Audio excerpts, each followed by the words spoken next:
Hola, en este video vamos a hablar del estado civil como uno de los atributos de la personalidad.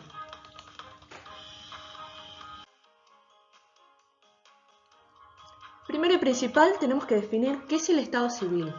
El estado es la posición que ocupa una persona o cosa frente a una situación. Este estado civil es propio de las personas humanas, ya que las personas jurídicas no tienen estado civil. Sí, quizá comparten otros atributos personales como ser el nombre o la capacidad, pero el estado civil siempre tenemos que partir de la base que es propio de la persona humana.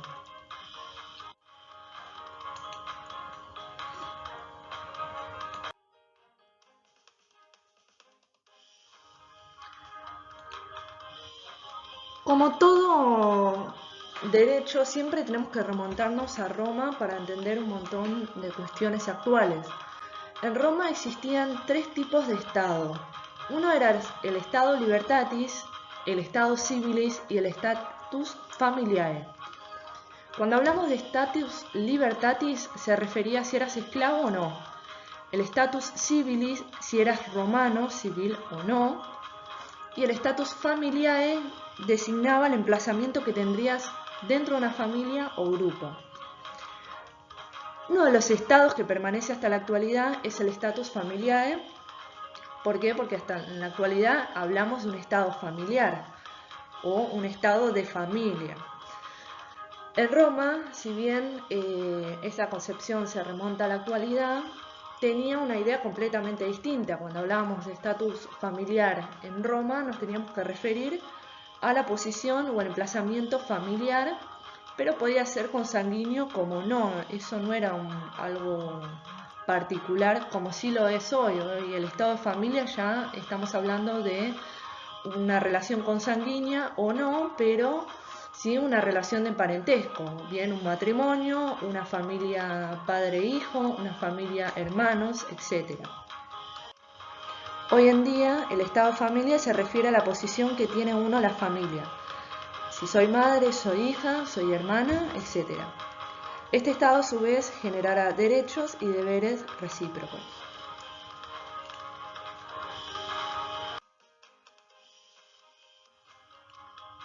Ahora, ¿qué determina el estado civil? Tres cuestiones: la unión convivencial, el parentesco y los efectos jurídicos. La unión convivencial refiere a qué tipo de convivientes somos. Si somos convivientes como matrimonio, si somos convivientes como hermanos o si somos convivientes como madre e hija. Cuando hablamos del parentesco, este puede ser un parentesco adoptivo, que son creados por una disposición judicial, o un parentesco que ya tiene una disposición legal como lo es el matrimonio. Y a su vez determina los efectos jurídicos. ¿Por qué? Porque dependiendo ese estado civil que tengamos dentro de una familia, van a depender los efectos jurídicos que se puedan generar. Por ejemplo, en la muerte de una persona, una herencia donde se determina quiénes son los herederos, si soy hija del fallecido, si soy conviviente del fallecido o si soy cónyuge del fallecido. Y ahí van a determinar los efectos jurídicos que se puedan o no producir y los derechos que puedo tener o no sobre esa herencia. Ahora vamos a hablar de los caracteres del estado de familia. Dentro de los caracteres, principalmente tenemos que es universal. ¿Qué quiere decir con universal? Que debe ser respetado por todos y genera vínculos con efectos hacia todos. Es correlativo y es oponible. Correlativo porque a un estado corresponde otro. Es decir, si yo soy hija, mi madre o de mi madre voy a ser hija. Y viceversa, o sea, hay una correlatividad entre esta relación de parentesco que podemos tener. Y a su vez es oponible. Lo que quiere decir con oponible es que es erga omnes, es decir, válido frente a todos. Luego también tenemos como caracteres que tiene permanencia, es decir, que el estado permanece en el tiempo. Si bien puede ser modificado por acción de la persona, por ejemplo, uno nace soltero y quizá puede morir soltero, tiene permanencia durante toda la vida, como si me caso paso a ser casada Si me divorcio paso a ser divorciada, ya no vuelvo a ser soltera nunca. Y lo mismo si mi marido muere, paso a ser viuda, a menos que vuelva a contraer nuevas nupcias. Y a su vez es inalienable y es intransmisible. Lo que quiere decir con esto es que el estado no se transmite por actos jurídicos. No puedo ceder mi estado civil, no puedo vendérselo a alguien porque quiera, no puedo vender mi soltería. No es negociable.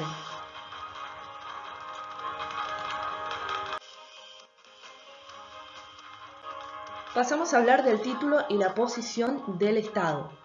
Cuando hablamos de título, supone el tipo de vínculo que existe. Si es un vínculo biológico, bien, si soy hija, o si es un vínculo jurídico, es decir, si soy un matrimonio, si soy esposa.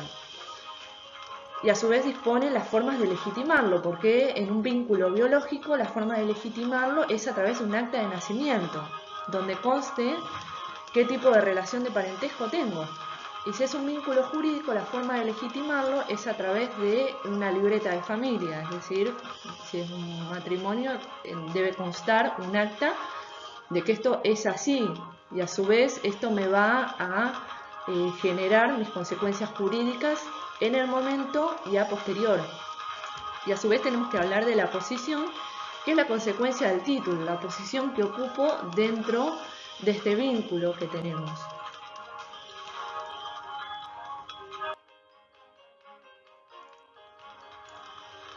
Continuando, tenemos que hablar de las acciones del Estado. Las acciones del Estado buscan obtener pronunciamiento judicial sobre el estado de familia que le corresponde a una persona. Esto debe comprobarse y a su vez determina la acción que genera, si hay una filiación, una adopción o un reclamo. Por ejemplo, tengo que comprobar mi estado de familia para un determinado acto jurídico, es decir, si soy hija, si soy esposa o si tengo un vínculo o una relación filial. De modo que es necesario que se compruebe, es decir, tengo que acreditar que soy quien digo ser. ¿Cómo lo acredito? Con las formas de legitimarlo, es decir, con un acta de nacimiento, con un acta de matrimonio, o si quiero comprobar la muerte de alguien, con un acta de defunción. Y a su vez se determinan las acciones que esto genera, es decir, una filiación, si es una adopción, las formas de comprobarse necesarias, o si es un reclamo de cualquier tipo de índole.